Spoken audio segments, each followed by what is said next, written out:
Bonjour à toutes et à tous, merci de nous rejoindre aujourd'hui pour cette nouvelle vidéo en matière de fiscalité. Aujourd'hui, on va retourner sur la fiscalité des entreprises et notamment fiscalité des sociétés à l'impôt sur les sociétés. On sait que les mois précédents, ces derniers mois ont été plutôt difficiles du fait de cette crise Covid et il y a une nouvelle mesure, un nouveau coup de pouce du gouvernement qui est mis en place dans le cadre du projet de loi de finances rectificative qui a été annoncé hier en juin 2021 sur une application plus extensive du mécanisme de carryback. Alors qu'est-ce que le mécanisme de carryback? C'est la possibilité de reporter en arrière un déficit. Donc on avait déjà fait une première vidéo explicative sur les impacts du report déficitaire lorsque on va constater un déficit sur une année, comment le reporter. On avait fait une vidéo explicative sur les conditions d'application pour le report en avant. Et du fait de cette nouvelle mesure du projet de loi de finances rectificative pour 2021, on a décidé de faire une vidéo complémentaire sur ce report en arrière, donc ce mécanisme dit de carryback. Puisque l'entreprise a le choix, quand elle va constater un déficit sur un exercice, de soit le reporter en avant ou alors de pouvoir le reporter en arrière. Comme pour le mécanisme de report en avant, il y a certaines limitations, donc c'est ce qu'on va voir dans la vidéo. Pour voir également en fin de vidéo quels sont les apports du projet de loi de finances rectificative pour 2021. Donc c'est parti pour la vidéo.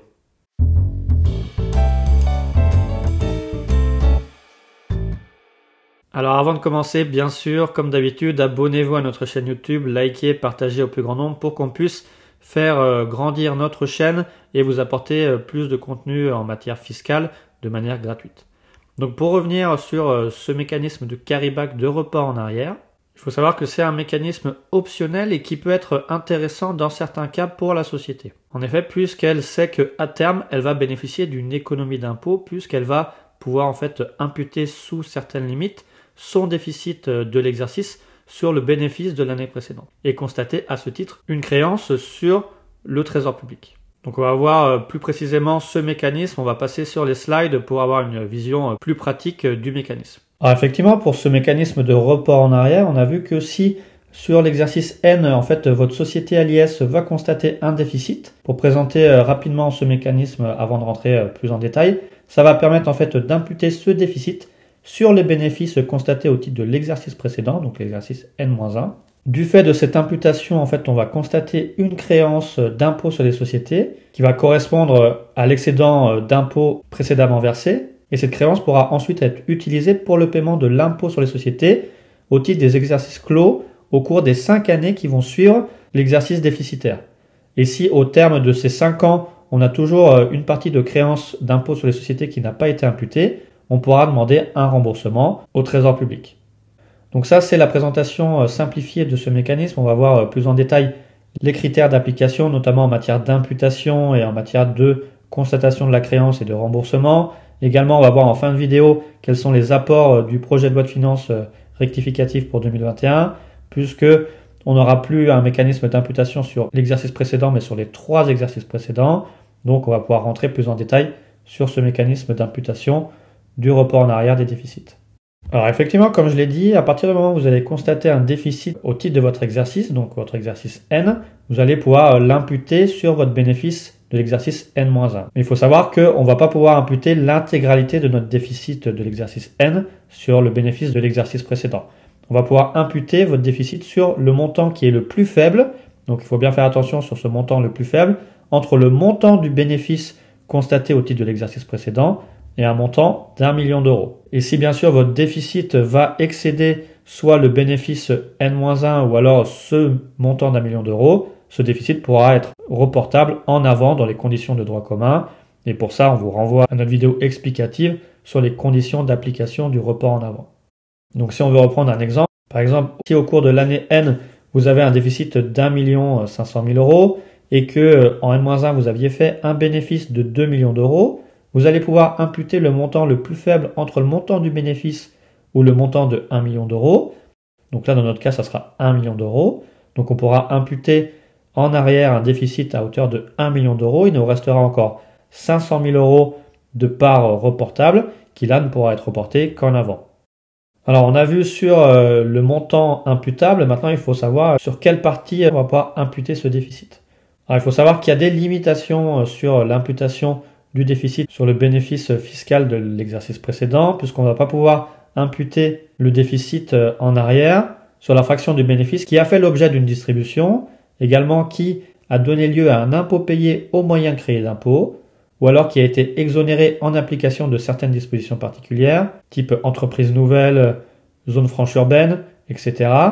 Et également sur la partie des plus-values à long terme et produits de propriété industrielle qui ont été taxés à taux réduit. Donc ça va quand même limiter un petit peu les modalités d'imputation du déficit sur le bénéfice de l'exercice précédent.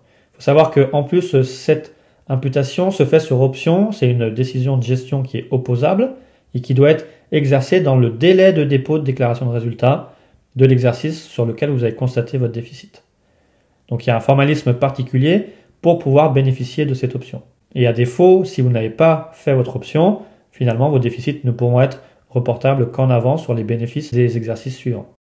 Donc on a vu qu'on va pouvoir imputer notre déficit sous un certain montant et sur une certaine partie du bénéfice de l'exercice précédent. Ce qui va nous permettre de constater une créance d'impôt sur les sociétés. Et cette créance va être calculée par rapport au taux de l'impôt sur les sociétés qui était applicable à l'exercice de réalisation du bénéfice, que ce soit le taux normal ou le taux réduit des PME.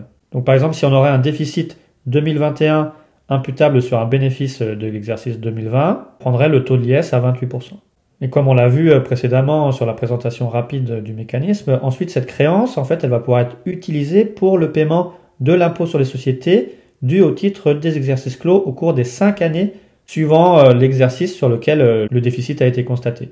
Vous allez pouvoir payer, grâce à cette créance, les acomptes d'IS et le solde d'IS. Également tous les rappels d'impôts qui vont porter sur ces exercices. Et si au terme de ces 5 ans, il reste toujours une fraction de créance qui n'a pas pu être imputée sur l'impôt sur les sociétés, vous allez pouvoir obtenir un remboursement. Par principe, il est d'office, mais sinon il faudra le réclamer à l'administration fiscale.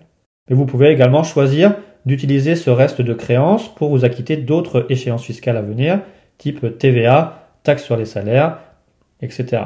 Il y aura également un formalisme particulier, un formulaire à remplir. Alors on l'a vu, normalement, après ces 5 années civiles qui vont suivre l'exercice clos déficitaire, on peut obtenir ce remboursement de cette fraction non imputée sur l'IS, mais il y a également des cas de demande de remboursement anticipé. Notamment le premier cas, c'est pour toutes les entreprises qui font l'objet d'une procédure de sauvegarde, redressement, liquidation judiciaire. Sous certaines conditions, elles pourront demander une demande de remboursement anticipé. Il y a également ce mécanisme exceptionnel qui a été mis en place dans le cadre de la crise Covid qui permet également pour toutes les créances nées d'une option pour le report en arrière de déficit exercé au titre d'un exercice clos au plus tard le 31 décembre 2020 qui peuvent également être remboursées de manière anticipée. Normalement jusqu'à la date limite de dépôt de la déclaration de l'exercice clos au 31 décembre 2020. Et on va pouvoir demander notamment le remboursement des créances non utilisées d'une option pour le report en arrière de déficit déjà exercé à la clôture d'exercices 2015, 2016, 2017, 2018 et 2019. Et il y a également une troisième possibilité qui est au cours de ces 5 années civiles avant la demande de remboursement de mobiliser votre créance auprès d'un établissement de crédit dans le cadre du mécanisme Cession Daily, que ce soit l'établissement bancaire lui-même qui prenne votre place dans le cadre du remboursement de la créance. Donc voilà, on a vu comment fonctionne ce mécanisme de report en arrière dit carry-back.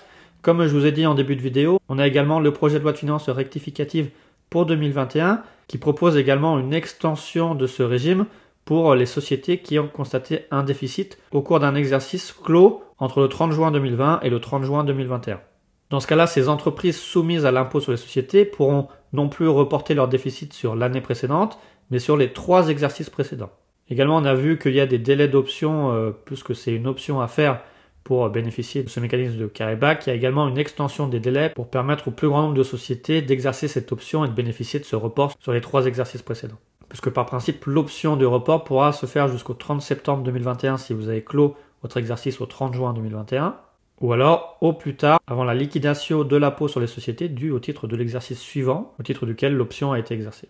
Également, sur le calcul de cette créance par rapport au taux d'imposition, on va prendre le taux d'impôt applicable à compter du 1er janvier 2022, donc par principe 25% et toujours 15% au titre du taux réduit des PME. Bien sûr, il y aura des compensations à faire si vous avez déjà constaté initialement certaines créances en matière de carry-back. Et également, il faut savoir que vous ne pourrez pas, à ce titre, demander un remboursement anticipé conformément au dispositif exceptionnel qu'on a vu un petit peu plus tôt dans la vidéo et qui permet un remboursement anticipé avant les 5 ans de cette créance de carryback. Donc voilà, on a terminé sur l'application de ce régime du report déficitaire en arrière. On a vu que du fait de la période Covid, il y a des possibilités exceptionnelles, soit de remboursement exceptionnel ou alors d'imputation exceptionnelle. Du fait de ce projet de loi de finances rectificative pour 2021, il faudra attendre la validation de ce projet de loi de finances rectificative pour avoir les dernières modalités précises, mais elles devraient normalement coller à ce que on a vu en vidéo. On vous invite ainsi à vous abonner encore pour suivre toute l'actualité en matière fiscale et également à liker, à partager et à nous laisser en commentaire toutes vos questions si vous avez des problématiques particulières en matière fiscale et également d'imputation de vos déficits en avant ou en arrière.